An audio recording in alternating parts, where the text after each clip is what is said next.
हरि ओं सर्वेभ्यः नमो नमः। अस्माकं अद्यतनीयः विषयः वर्तते विना सह योगे तृतीया। हम तृतीय विभक्ति के रूपों को पढ़ चुके हैं यहाँ तक। आज हमें बिना और सह के योग में जो तृतीय विभक्ति होती है वह पढ़ना है। बिना अर्थात अभाव अर्थ में, सह अर्थात संयुक्त अर्थ में। ठीक है, इसको हमने प्रथम दीक्षा मतलब प्रथम वर्ष में भी हमने इसे पढ़ा था। आज हम इसको ये जो हलंत शब्द हैं इनके साथ हम इसको पढ़ने वाले हैं। धनेन बिना सुखम नास्ति। धन के बिना सुख नहीं है। बिना अर्थात अभाव में, धन के अभाव में सुख नहीं होता है। गुरुणा बिना शिक्षा अपूर्णा। गुरु के बिना शिक्षा अपूर्ण होती है, पूर्ण नहीं होती है। गृहिण्या बिना गृहम शून्यम। गृहिणी के बिना घर क्या है, शून्य होता है, खाली होता है। वारिणा बिना मत्स्यः न जीवति। वारी अर्थात जल, जल के बिना मछली जीवित नहीं रहती है। मरुता बिना जीवनम न भवति। मरुत अर्थात वायु, वायु के बिना जीवन नहीं होता है। भूपतिना सह अनुचराः यान्ति। भूपति अर्थात राजा के साथ अनुचर, उनके पीछे चलने वाले जो अनुचर होते हैं उनके, वह यान्ति जाते हैं। मात्रा सह शिशुः गच्छति। माता के साथ शिशु जाता है। मरुता सह सुगंधः आयाति। हवा के साथ सुगंध आती है। ऋत्विजा सह यजमानः अस्ति। ऋत्विक के साथ यजमान है। ऋत्विक अर्थात जो यज्ञ कराने वाला होता है वह। धीमद्भिः सह शास्त्र चर्चाम करणीया। जो धीमत भी मतलब धीमान व्यक्ति, बुद्धिमान जो लोग होते हैं उन्हीं के साथ शास्त्र चर्चा करनी चाहिए। तो यहाँ देखेंगे हम बिना के साथ में, ये बिना जो शब्द है इसके साथ में इन सभी शब्दों में तृतीया विभक्ति का प्रयोग हमें देखने को मिला है। उसी प्रकार सह शब्द के साथ इन शब्दों में हमें तृतीय विभक्ति का प्रयोग देखने को मिला है। तो जहाँ जहाँ हमें बिना और सह ये जो दो शब्द हैं ये रहेंगे, वहाँ हमें तृतीय विभक्ति का प्रयोग करना है। जैसे मुनि ही, तो यहाँ देखो सबके आगे लिखा हुआ है एक वचन, द्विवचन, बहुवचन, हमें कौन सा शब्द किस वचन में प्रयोग करना है। मुनि ही मुनिना, मुनिना सह शिष्य आश्रमे वसति। यति भी, यति शब्द 3 लिखा है मतलब बहुवचन। यति भी बिना धर्म रक्षणम न संभवति। अरिभ्याम सह, दो लिखा है मतलब द्विवचन। अरिभ्याम सह वीरः युद्धरतः आसीत्। गिरि में एक लिखा है गिरिणा, गिरिणा बिना निर्झरः न प्रवहति। भ्राता, भ्रातृभ्याम सह सुभद्रा पूजिता भवति। तरुः, तरुणा सह आतपः बाधते। मात्रा, माता, मात्रा, मात्रा बिना शिशोः सुखम नास्ति। पुत्र, पुत्रैः, ठीक है, सह पिता भ्रमेत। कार्यकर्ता, ठीक है, तो कार्यकर्ता, सह अधिकारी वार्तालापम कृतवान। तपः, तपसा, तपसा बिना कार्य सिद्धि कुतः। तो इस प्रकार से हमें इन सभी में क्या करना है, तृतीया का प्रयोग करना है। यहाँ पे इसके बाद में सभी में एक वचन ही लगाना है। आगे हम देखेंगे यात्रिणः, यात्रिणः लोकयानेन यात्राम कुर्वन्ति। जिसके द्वारा कार्य की सिद्धि हो उसे हम करण कारक कहते हैं। ये हमने गत वर्ष पढ़ लिया था। और यहाँ देखिए करण कारक का ही प्रयोग दिखाया गया है कि यात्री जो है लोकयान अर्थात बस के द्वारा यात्रा करते, तो उनकी यात्रा करने का जो कार्य हुआ उसका साधन कौन हुआ, लोकयान। मतलब बस जो है उसके द्वारा उनकी क्रिया सिद्ध हो रही है, तो उसमें हम करण कारक अर्थात तृतीया विभक्ति लगाएंगे। प्रधानमंत्री विमानेन विदेशम अगच्छत। प्रधानमंत्री विमान के द्वारा विदेश को गए। पर्यटकाः नौकायानेन भ्रमन्ति। पर्यटक नौकायान के द्वारा भ्रमण करते हैं। तीर्थयात्रिणः रेलयानेन गच्छेयुः।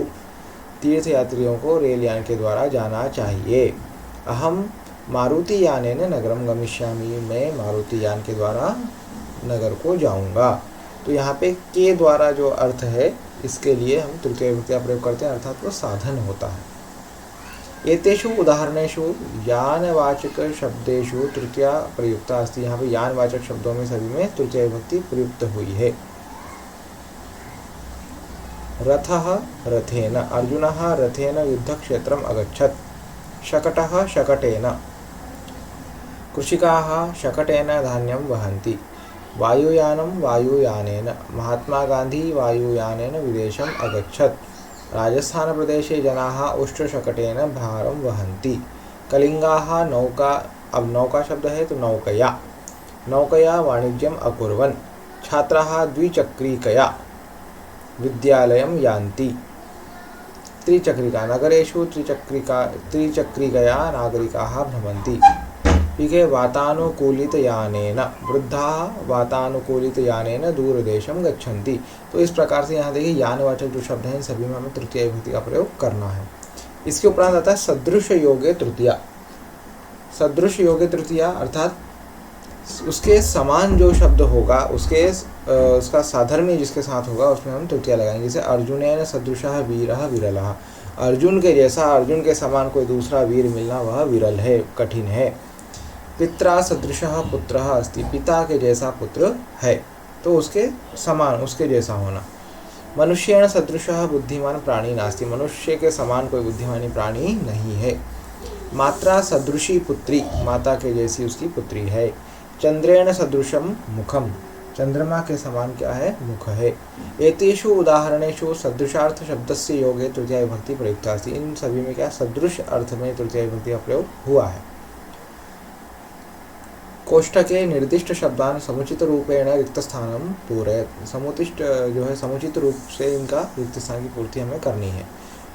ठीक है, सब में सदृश सदृश लगा है अर्थात हमें तृतीया की ही विभक्ति का प्रयोग करना है। लेकिन इनका माता मात्रा, मात्रा सदृशः पुत्रः, कर्णः कर्णेन सदृशः दाता नास्ति। मनोज मनोजेन सदृशः सुरेशः। मणिः मणिना सदृशः काचः। सर्प सर्पेण सदृशी रज्जुः। गजः गजेन सदृशः बलशाली। अभिनेता अभिनेत्रा सदृशः क्रीडापटुः। गुरुः गुरुणा सदृशः शिष्यः।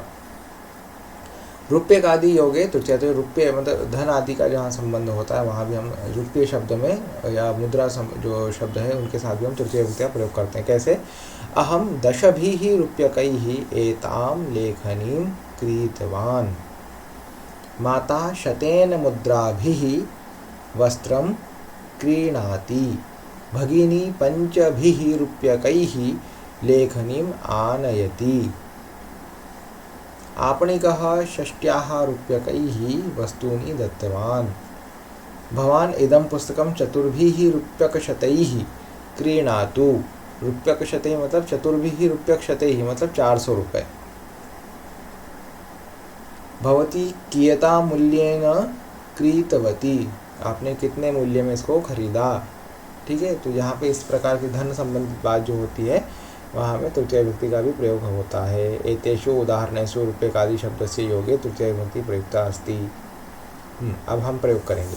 अहम दशभिः रूप्यकैः, 10 रूप्यकाणि मतलब दशभिः रूप्यकैः सम्भाषणपुस्तकं क्रीणामि। भक्तः अष्टाभिः मुद्राभिः पुष्पाणि स्वीकरोति। शिक्षकः पञ्चभिः रूप्यकैः पुस्तकानि क्रीतवान्। भवती कतिभिः मुद्राभिः शाटिकाम् आनीतवती। अहम 12 रूप्यकैः आरक्षणं कृतवान्।